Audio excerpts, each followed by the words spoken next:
हम्म।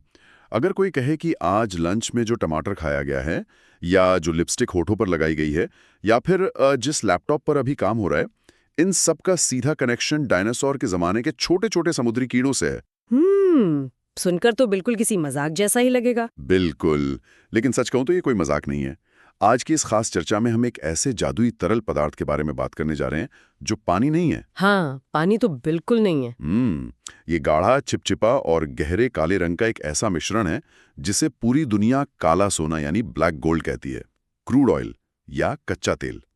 जब भी किसी पेट्रोल पंप के पास से गुजरना होता है तो ईंधन की वो जानी पहचानी महक आती है और मीटर पर तेजी से भागते हुए नंबर दिखते हैं। वो भागते हुए नंबर तो सबको याद रहते हैं। हाँ, लेकिन उस मीटर के पीछे एक बहुत गहरी कहानी छिपी है। आज के इस विश्लेषण का मिशन सिर्फ ये जानना नहीं है कि ये कच्चा तेल जमीन से निकलकर पेट्रोल पंप तक कैसे पहुंचता है, बल्कि आज हम इस बात की पूरी गहराई में जाएंगे कि कैसे लाखों साल पहले मरे हुए समुद्री जीव आज की वैश्विक अर्थव्यवस्था और हमारी रोजमर्रा की जिंदगी को चला रहे हैं। देखिए, वाकई एक बहुत ही रोमांचक चर्चा है, क्योंकि जब हम कच्चे तेल या क्रूड ऑयल की बात करते हैं तो हम सिर्फ गाड़ियों को चलाने की बात नहीं कर रहे होते। मतलब विज्ञान की भाषा में कहें तो ये हाइड्रोकार्बन का एक बेहद जटिल मिश्रण है। एक ऐसा अनमोल जीवाश्म ईंधन या फॉसिल फ्यूल जिसने हमारी आधुनिक दुनिया की पूरी नींव रखी है। और सबसे दिलचस्प बात यह है कि हम सत्ता, राजनीति और प्रकृति के एक ऐसे खजाने की बात कर रहे हैं जो बहुत ही सीमित है। तो फिर चलिए इस कहानी को बिल्कुल शुरुआत से समझते हैं। और जाहिर है ये शुरुआत कल या परसों तो हुई नहीं थी। इसके लिए हमें समय में बहुत पीछे जाना होगा, लाखों साल पहले की दुनिया में। बिल्कुल। जहां तक मुझे समझ आ रहा है, क्रूड ऑयल का निर्माण रातों रात नहीं हुआ था, है ना? नहीं, बिल्कुल नहीं। आज हम जिस तेल का इस्तेमाल कर रहे हैं उसकी कहानी लाखों साल पहले शुरू हुई थी। उस समय के उथले महासागरों में रहने वाले अनगिनत छोटे समुद्री जीव, जिन्हें हम प्लैंकटन कहते हैं, और समुद्री पौधे जब मरे तो वे सीधे सी बेड यानी समुद्र की तलहटी में जाके जमा होने लगे। रुकिए एक मिनट। छोटे समुद्री जीव, मतलब हम बड़ी बड़ी शार्क या डायनासोर की बात नहीं कर रहे हैं? नहीं नहीं, ज्यादातर लोगों को यही लगता है कि तेल डायनासोर के अवशेषों से बना है, लेकिन सच तो ये है कि ये मुख्य रूप से माइक्रोस्कोपिक जीवों और शैवाल से बना है। अच्छा, ऐसा है क्या? हाँ, जब ये सूक्ष्म जीव मरे और समुद्र के तल पर गिरे तो समय के साथ उनके ऊपर मिट्टी, रेत और गाद की हजारों परतें चढ़ती गईं। और फिर उन परतों के नीचे असली रासायनिक खेल शुरू हुआ होगा, क्योंकि जमीन की इतनी गहराई में तो ऑक्सीजन होती नहीं है। एकदम सही पकड़ा आपने। जैसे जैसे ये परतें मोटी होती गईं, नीचे दबे हुए इन जैविक अवशेषों का संपर्क ऑक्सीजन से पूरी तरह टूट गया। इसे एनारोबिक स्थिति कहते हैं। बिना ऑक्सीजन के। हाँ, तो ऑक्सीजन न होने के कारण वे सामान्य रूप से सड़ नहीं पाए। इसके बाद लाखों सालों तक पृथ्वी की गहराइयों में भारी गर्मी और ऊपर की चट्टानों के भयानक दबाव ने मिलकर एक स्लो कुकर की तरह काम किया। एक प्राकृतिक स्लो कुकर? जी, उस अत्यधिक हीट और प्रेशर ने इन मरे हुए जीवों के अंदर मौजूद कार्बन बॉन्ड्स को तोड़ना और फिर से जोड़ना शुरू कर दिया, जिससे वे उस तरल पदार्थ में बदल गए जिसे आज हम कच्चा तेल कहते हैं। ये वाकई हैरान करने वाला है यार, कि प्रकृति का ये स्लो कुकर लाखों सालों तक बिना रुके काम करता रहा। लेकिन इस पूरी प्रक्रिया को लेकर एक चीज है जो अक्सर बहुत कंफ्यूज करती है। कौन सी चीज? मतलब बहुत से लोग, और सच कहूं तो किसी समय मैं भी ये मान लेता था कि जमीन के नीचे कच्चे तेल की कोई विशाल नदियां या झीलें बह रही हैं। जैसे जमीन के नीचे पानी की गुफाएं होती हैं, वैसे ही तेल के बड़े बड़े तालाब होते होंगे। अरे नहीं, ये एक बहुत बड़ी और आम गलतफहमी है। जमीन के नीचे तेल की कोई नदियां या तालाब नहीं होते। वास्तविकता इससे कहीं ज्यादा जटिल और दिलचस्प है। तो फिर वो रहता कहाँ है? तेल दरअसल पोरस रॉक्स यानी छेद वाली चट्टानों के बीच फंसा होता है। छेद वाली चट्टानें? रुकिए, जब हम चट्टान या रॉक कहते हैं तो दिमाग में ग्रेनाइट का एक ठोस पत्थर आता है। एक ठोस पत्थर स्पंज की तरह कैसे बर्ताव कर सकता है? क्या उसमें सचमुच बड़े बड़े छेद होते हैं? यही तो प्रकृति की कारीगरी नजर आती है। देखिए, ये ग्रेनाइट जैसी ठोस चट्टानें नहीं होती।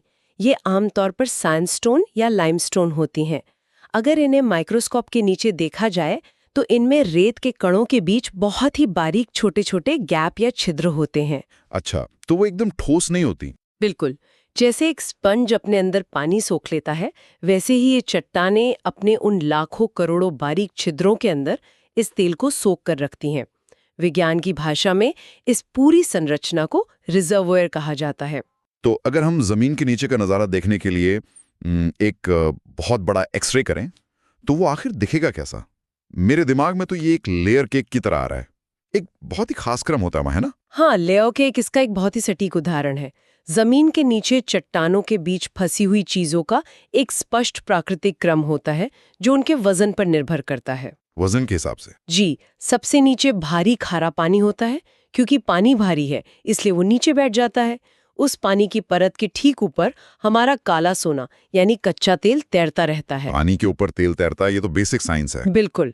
और सबसे ऊपर, क्योंकि गैस सबसे हल्की होती है, वहां प्राकृतिक गैस या नेचुरल गैस की एक परत होती है जो एक ढक्कन की तरह काम करती है। ये प्रकृति की एक परफेक्ट रेसिपी है। ये लेयर केक सुनने में तो बहुत व्यवस्थित लगता है, लेकिन जमीन से कई मील नीचे दबे इस खजाने को बाहर लाना और उसमें से सिर्फ तेल को ऊपर खींचना कोई आसान काम तो है नहीं। बिल्कुल भी नहीं। तो यहीं से इंजीनियरिंग का असली सिरदर्द यानी एक्सट्रैक्शन शुरू होता होगा। हाँ, ये आधुनिक इंजीनियरिंग की सबसे बड़ी चुनौतियों में से एक है। अगर ये तेल जमीन के नीचे है तो ऑनशोर ड्रिलिंग की जाती है। बड़े बड़े टॉवर लगाकर जमीन में गहराई तक छेद किया जाता है और पाइप डाले जाते हैं। जमीन वाली ड्रिलिंग तो फिर भी समझ आती है।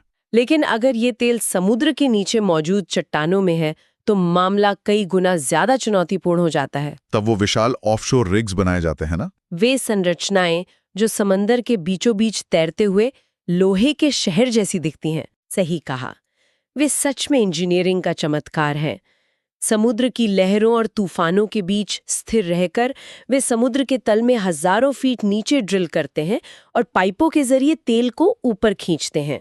शुरुआत में तो गैस के प्राकृतिक दबाव के कारण तेल अपने आप फव्वारे की तरह ऊपर आ जाता है। अच्छा, मतलब गैस उसको ऊपर धकेलती है। लेकिन जब वो प्राकृतिक दबाव खत्म हो जाता है तब क्या होता है? तब कृत्रिम तरीके इस्तेमाल करने पड़ते हैं। तो वो जो अक्सर फिल्मों में रेगिस्तान के बीच एक मशीन दिखती है जो किसी बड़े पक्षी की तरह बार बार अपना सिर जमीन पर झुकाती और उठाती है, क्या उसका काम यहीं से शुरू होता है? बिल्कुल, उन्हें नॉडिंग डंकी या पंप जैक कहा जाता है। जब दबाव कम हो जाता है तब इन मशीनों का इस्तेमाल होता है। काम करने का इनका तरीका बहुत ही दिलचस्प है। वो कैसे? ये मशीन एक बहुत बड़ा वैक्यूम पैदा करती है।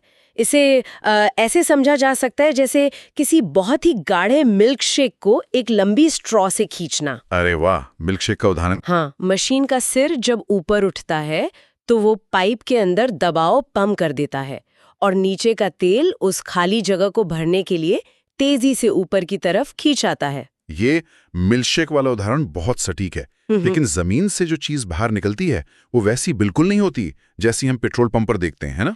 बिल्कुल नहीं। क्योंकि सीधा निकला हुआ कच्चा तेल बहुत गाढ़ा, एकदम काला, बदबूदार और पूरी तरह से अशुद्ध होता है। देखा जाए तो उस रूप में वो किसी काम का नहीं है। कोई भी इंसान उसे सीधे अपनी गाड़ी के फ्यूल टैंक में नहीं डाल सकता। अगर उसे सीधे किसी इंजन में डाल दिया जाए तो वो इंजन तुरंत काम करना बंद कर देगा और हमेशा के लिए खराब हो जाएगा। कच्चे तेल को उपयोगी बनाने के लिए उसे रिफाइनरी भेजना पड़ता है। रिफाइनरी, जहां सारा जादू होता है। जी, यहीं पर विज्ञान का असली जादू शुरू होता है। बड़े बड़े टैंकरों और पाइपलाइनों के जरिए ये कच्चा तेल रिफाइनरी पहुंचता है। और वो जादू है फ्रैक्शनल डिस्टिलेशन या विभाजन की प्रक्रिया। लेकिन यहां मेरा एक बहुत ही बुनियादी सवाल है। तेल को साफ करने के लिए उसे एक विशाल टावर में डालकर बहुत ऊंचे तापमान पर गर्म किया जाता है। हाँ, गर्म किया जाता है। तो आग और तेल का तो वैसे ही बहुत खतरनाक तालमेल है। क्या इतनी भयंकर गर्मी से वो तेल जलकर नष्ट नहीं हो जाता या कोई बहुत बड़ा विस्फोट नहीं होता? ये सवाल बहुत लाजमी है। लेकिन देखिए, रिफाइनरी के उस टॉवर में ऑक्सीजन को बहुत सख्ती से नियंत्रित किया जाता है। बिना ऑक्सीजन के आग नहीं लग सकती, इसलिए तेल जलता नहीं है। अच्छा, तो बिना ऑक्सीजन के गर्म करते हैं? जी, यहाँ रसायन विज्ञान का एक बहुत ही शानदार सिद्धांत काम करता है। कच्चा तेल कोई एक चीज नहीं है, बल्कि वो सैकड़ों अलग अलग हाइड्रोकार्बन्स का सूप है, और हर रसायन का बॉइलिंग पॉइंट यानी उबलने का तापमान अलग अलग होता है। अलग अलग तापमान। जब तेल को भट्टी में गर्म किया जाता है तो उसे जलाया नहीं जाता, बल्कि उसे उबाला जाता है, ताकि उसके अलग अलग हिस्से भाप में बदल जाएं। ओहो, तो वो जलता नहीं है, बस भाप बनकर अलग होने लगता है। अगर इसे थोड़ा सरल शब्दों में समझें तो रिफाइनरी का वो विशाल टॉवर एक तरह का छटाई करने वाला यंत्र है। एकदम सही। जो रसायन सबसे हल्का है वो सबसे जल्दी भाप बनकर टॉवर में सबसे ऊपर पहुंच जाता है। बिल्कुल। टॉवर के सबसे ऊपरी हिस्से में तापमान सबसे कम होता है, इसलिए वहां से सबसे हल्की गैसें निकलती हैं, जैसे कि प्रोपेन और ब्यूटेन, जिनसे हमारे घरों में खाना पकाने वाली एलपीजी गैस बनती है। हाँ, वही एलपीजी। और जैसे जैसे हम टॉवर में नीचे आते हैं, तापमान बढ़ता जाता है और भारी उत्पाद मिलते हैं। बीच वाले हिस्से से पेट्रोल और केरोसिन मिलता है, जिसे थोड़ा और साफ करके हवाई जहाज़ों का ईंधन या जेट फ्यूल बनाया जाता है। और उसके नीचे? उसके नीचे भारी डीजल निकलता है, जो ट्रकों और ट्रेनों में इस्तेमाल होता है। और टॉवर के सबसे निचले हिस्से में जो गाढ़ा, काला और चिपचिपा कचरा बच जाता है, उसे ब्यूटेमिन या डामर कहते हैं। वही डामर जिससे सड़कें बनती हैं। बिल्कुल, वो कोई कचरा नहीं है, बल्कि उसी से दुनिया भर की पक्की सड़कें बनाई जाती हैं। कच्चे तेल की एक भी बूंद बेकार नहीं जाती। तो रिफाइनरी का ये विशाल टॉवर हमें सबसे ऊपर गैस देता है, बीच में पेट्रोल और डीजल, और सबसे नीचे सड़क बनाने वाला डामर, यानी ईंधन और परिवहन का पूरा इंतजाम हो गया। जी हाँ। लेकिन अभी चर्चा की शुरुआत में एक बात हुई थी लिपस्टिक और लैपटॉप की।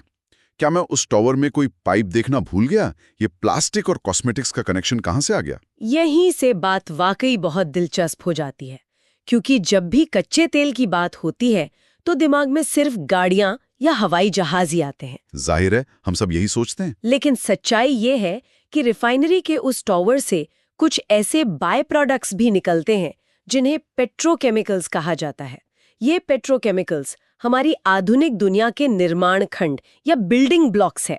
यानी हम सिर्फ तेल से गाड़ियां नहीं चला रहे हैं, हम तेल पहन रहे हैं, तेल लगा रहे हैं और तेल में पैक करके खाना भी खा रहे हैं। प्लास्टिक का हर एक सामान, गाड़ियों के पहियों में इस्तेमाल होने वाला सिंथेटिक रबर, मशीनों को सुचारू रूप से चलाने वाला लुब्रिकेंट या ग्रीस, ये सब उसी काले सोने की देन है। अरे बाप रे। इतना ही नहीं, आधुनिक कृषि जिस पर दुनिया की इतनी बड़ी आबादी की खाद्य सुरक्षा टिकी है, वो भी कच्चे तेल से बनने वाले उर्वरकों या फर्टिलाइजर्स पर निर्भर है। अगर तेल से बनने वाले ये केमिकल उर्वरक ना हो तो जमीन से इतना अनाज ही नहीं पैदा होगा कि दुनिया का पेट भरा जा सके। सच में ये सुनकर बहुत हैरानी होती है। और सुबह उठने से लेकर रात को सोने तक जो कॉस्मेटिक चीजें इस्तेमाल होती हैं, जैसे होठों पर लगाई जाने वाली लिपस्टिक या सर्दियों में त्वचा पर लगाई जाने वाली वैसलीन या पेट्रोलियम जेली, मतलब ये सब भी रिफाइनरी के उसी टॉवर से निकल कर आते हैं। जी हाँ, ये एक बहुत बड़ा विरोधाभास है। एक तरफ ये तेल गहराई से निकाला गया एक गाढ़ा काला पदार्थ है, और दूसरी तरफ इसे इतना परिष्कृत कर दिया जाता है कि ये हमारे शरीर, हमारे भोजन और दैनिक जीवन का एक अभिन्न अंग बन जाता है। हमारी पूरी सभ्यता को एक अदृश्य धागे से इसी कच्चे तेल ने बांध रखा है। और शायद इसीलिए ये सिर्फ एक प्राकृतिक संसाधन नहीं रह गया है, ये दुनिया की अर्थव्यवस्था की सबसे मजबूत रीढ़ बन चुका है। बल्कि मुझे तो लगता है इसे सत्ता का प्रतीक कहना ज्यादा सही होगा। बिल्कुल, इसे इकोनॉमी की रीढ़ की हड्डी कहा जाता है। लेकिन ये सत्ता काम कैसे करती है? अर्थशास्त्र में एक शब्द बहुत सुना जाता है, पेट्रोडॉलर। ये क्या है और कच्चा तेल दुनिया की राजनीति को कैसे नचाता है? पेट्रोडॉलर पूरी वैश्विक व्यवस्था का एक बहुत बड़ा हिस्सा है। देखिए, 1970 के दशक में एक तरह की व्यवस्था बनी कि दुनिया भर में कच्चे तेल की खरीद फरोख्त मुख्य रूप से अमेरिकी डॉलर में ही होगी। अच्छा, सिर्फ डॉलर में? हाँ, इसका सीधा सा मतलब है कि अगर किसी भी देश को अंतर्राष्ट्रीय बाजार से तेल खरीदना है तो उसे पहले डॉलर कमाने होंगे या अपने पास डॉलर का रिजर्व रखना होगा। इसका मतलब तो ये हुआ कि डॉलर की मांग हमेशा बनी रहेगी। एकदम सही। ये वैश्विक कूटनीति का एक बहुत बड़ा हथियार है। जिस जमीन के नीचे ये तेल है, सिर्फ उसी की अहमियत नहीं है, बल्कि जिस करेंसी में ये बिक रहा है वो करेंसी भी दुनिया पर राज करती है। जिन देशों के पास तेल के विशाल भंडार है, विशेष रूप से खाड़ी देशों में, पूरी दुनिया की राजनीति में उनका एक अलग ही भारी दबदबा है। लेकिन ये दबदबा ये भी दिखाता है कि दुनिया की अर्थव्यवस्था कितनी नाजुक है ना? जी बिल्कुल। जब भी उन तेल उत्पादक देशों में कोई युद्ध छिड़ता है या जियोपॉलिटिकल तनाव पैदा होता है तो पूरी दुनिया की सप्लाई चेन में खौफ दौड़ जाता है। शेयर बाजार रातों रात खिल जाते हैं, क्योंकि अगर तेल की सप्लाई रुकी तो दुनिया सचमुच रुक जाएगी। बिल्कुल। और अगर हम इस पूरे वैश्विक तस्वीर को भारत के संदर्भ में देखें तो स्थिति और भी ज्यादा संवेदनशील हो जाती है। वो कैसे? भारत दुनिया की सबसे तेजी से बढ़ती अर्थव्यवस्थाओं में से एक है, लेकिन एक कड़वी सच्चाई ये है कि अपनी ऊर्जा जरूरतों को पूरा करने के लिए भारत 80% से भी अधिक कच्चा तेल आयात करता है, दूसरे देशों से खरीदता है। 80% से ज्यादा आयात, ये तो बहुत बड़ी आर्थिक निर्भरता है। लेकिन इसका आम इंसान की जिंदगी पर क्या असर पड़ता है? अंतर्राष्ट्रीय बाजार में क्रूड ऑयल की कीमत बढ़ने से हमारे घर का बजट कैसे बिगड़ जाता है, जरा इस मैकेनिज्म को समझाइए। इसे एक सीधे चेन रिएक्शन के रूप में देखा जा सकता है। जब अंतर्राष्ट्रीय बाजार में क्रूड ऑयल महंगा होता है तो भारत सरकार को वही तेल खरीदने के लिए अपने खजाने से ज्यादा डॉलर खर्च करने पड़ते हैं। अब वो महंगा तेल भारत आता है और रिफाइन होकर महंगा डीजल बनता है। और भारत में ट्रकों और मालगाड़ियों के जरिए होने वाला लगभग सारा ट्रांसपोर्ट डीजल पर ही तो निर्भर है। बिल्कुल। तो अगर ट्रकों में डलने वाला डीजल महंगा हो गया तो इसका मतलब है कि किसानों के खेतों से शहरों तक पहुंचने वाली सब्जियों, फलों और रोजमर्रा के राशन की ढुलाई महंगी हो गई। अच्छा, तो टमाटर उगाने की कीमत शायद ना बढ़ी हो, लेकिन उस टमाटर को खेत से बाजार तक लाने की कीमत बढ़ गई। एकदम सही समझे आप। इसीलिए अंतर्राष्ट्रीय बाजार में तेल की एक बूंद की कीमत बढ़ने का सीधा मतलब है रसोई के बजट का बिगड़ जाना। इससे देश में महंगाई या इन्फ्लेशन तेजी से बढ़ जाती है। और क्योंकि हम इतना भारी मात्रा में तेल बाहर से मंगवा रहे हैं और उसके बदले में डॉलर बाहर भेज रहे हैं, तो इससे हमारा ट्रेड डेफिसिट या व्यापार घाटा भी लगातार बढ़ता रहता है। जी, मतलब हमारे देश की बहुत सारी संपत्ति तो सिर्फ इन इंजनों को चालू रखने में ही खर्च हो रही है। यही वो बिंदु है जहां वैश्विक अर्थशास्त्र और आम इंसान की थाली आकर जुड़ जाते हैं। लेकिन देखिए, इस पूरी कहानी में एक और पहलू है जिस पर चर्चा करना सबसे ज्यादा जरूरी है। वो पहलू जो आर्थिक घाटे से भी कहीं ज्यादा खतरनाक है। आप पर्यावरण की बात कर रही हैं ना? हाँ, इस काले सोने की पर्यावरण को चुकाने पड़ने वाली भारी कीमत। ये एक ऐसा विरोधाभास है जिससे हम मुंह नहीं मोड़ सकते। हम एक ऐसी चीज पर अपनी पूरी जिंदगी, अपनी पूरी अर्थव्यवस्था टिका चुके हैं जो पहली बात तो एक सीमित संसाधन है, यानी नॉन रिन्यूएबल है। बिल्कुल। प्रकृति का वो स्लो कुकर तो अब बंद हो चुका है। एक ना एक दिन जमीन के नीचे मौजूद तेल के सारे रिजर्वोयर खाली हो जाएंगे। लेकिन उससे भी बड़ी समस्या ये है कि हम इस तेल का इस्तेमाल करके अपने ही ग्रह को, इस पृथ्वी को तेजी से गर्म कर रहे हैं। और ये नुकसान अब एक खतरनाक स्तर पर पहुंच रहा है। जब पेट्रोल, डीजल या कोई भी जीवाश्म ईंधन जलता है तो उसके अंदर लाखों सालों से कैद कार्बन आजाद हो जाता है। ये वायुमंडल में भारी मात्रा में कार्बन डाइऑक्साइड और अन्य ग्रीन हाउस गैसेस छोड़ता है, जो कि ग्लोबल वार्मिंग का मुख्य कारण है। जी, ग्लोबल वार्मिंग और जलवायु परिवर्तन का सबसे मुख्य कारण यही है। मौसम के चक्र का बदलना, ग्लेशियरों का पिघलना, ये सब इसी का नतीजा है। और बात सिर्फ जलने से निकलने वाले धुएं की नहीं है यार। तेल को जमीन से निकालने से लेकर उसे विशाल टैंकर्स में भरकर दुनिया भर के महासागरों से गुजारने तक बहुत से हादसे होते हैं। हाँ, ऑयल स्पिल्स। बिल्कुल। समुद्र में जब किसी जहाज से तेल का रिसाव होता है तो वो समुद्री इकोसिस्टम के लिए पूरी तरह विनाशकारी साबित होता है। हजारों समुद्री जीव, मछलियां और पक्षी उस गाढ़े काले तेल में फंसकर दम तोड़ देते हैं। ये हमारी सभ्यता के विकास की बहुत भारी कीमत है। ये हमारे लिए एक अस्तित्व का संकट है। मतलब एक तरफ अर्थव्यवस्था को गति देनी है, इतनी बड़ी आबादी का पेट भरना है, और दूसरी तरफ हमें इस पृथ्वी को रहने लायक भी बचाना है। हम हमेशा के लिए तो इस प्रदूषण फैलाने वाले संसाधन के भरोसे नहीं बैठ सकते। तो फिर आगे का रास्ता क्या है? क्योंकि अगर हम तेल छोड़ दें तो दुनिया रुक जाएगी, और अगर ना छोड़ें तो दुनिया बर्बाद हो जाएगी। ऐसे में उम्मीद की किरण कहाँ है? उम्मीद की किरण अब ग्रीन एनर्जी या हरित ऊर्जा में है।